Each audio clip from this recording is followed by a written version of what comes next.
born on September 8, 1940 in Brooklyn, New York.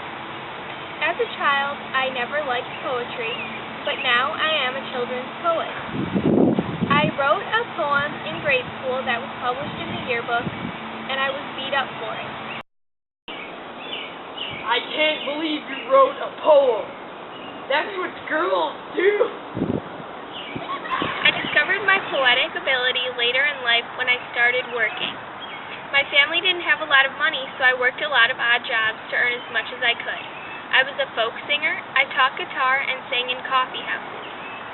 As a child, I loved going to the Bronx Zoo, and that inspired me to start drawing pictures of imaginary animals. To try and earn money off of them, I showed them to a publisher, and she saw a poem that I had written to go along with one of the pictures. She told me that I was a natural poet and that I should start writing. I was able to publish my first book, A Gopher in the Garden, in 1967.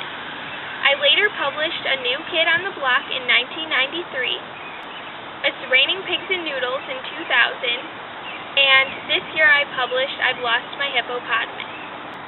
I've written many other poem collections throughout the years, and it's one of my favorite things to do. I also wrote Hooray for Diffin' Dooper Day, which is actually a story written by Dr. Seuss, and when he died it was left unfinished, so I finished it for him and it was published in 1998. In 2006, I was also named the first Children's Poetry Laureate.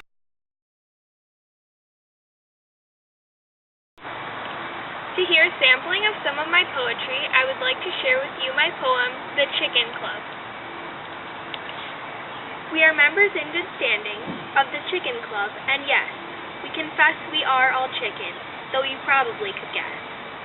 We are frightened by our shadows, of our own reflections too, and we shriek and run for cover when we hear a sudden boo. We are terrified of thunder, and we scramble at the sound.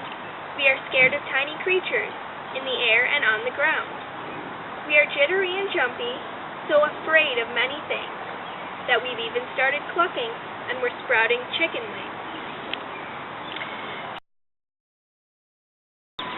I'm a children's poet, and I definitely keep my audience in mind when writing my poems.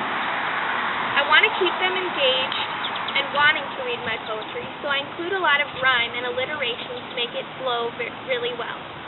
I also try to create topics that the children can relate to, such as the Chicken Club. When you're a child, if you're afraid of something, you're always a chicken, so I included that in this poem. Also, I want to make it humorous and make them laugh with the punchline at the end, and that's one of the signature things that I do in all of my poems. Since Shelby invited me to talk to your class today, I would like to share one of her poems that she wrote. It's called The Poetry Project. School is almost over, but the teacher declared, one more project to cover, and I suddenly got scared. A poetry assignment that is due in 2 days. What will I come up with? My mind is in a haze. I will write in rhyme, like my friends Shell and Jack. My teacher will love it, and pat me on the back.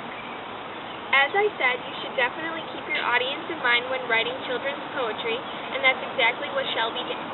She included the rhyme, which will keep them engaged, and made it a topic that they can connect to.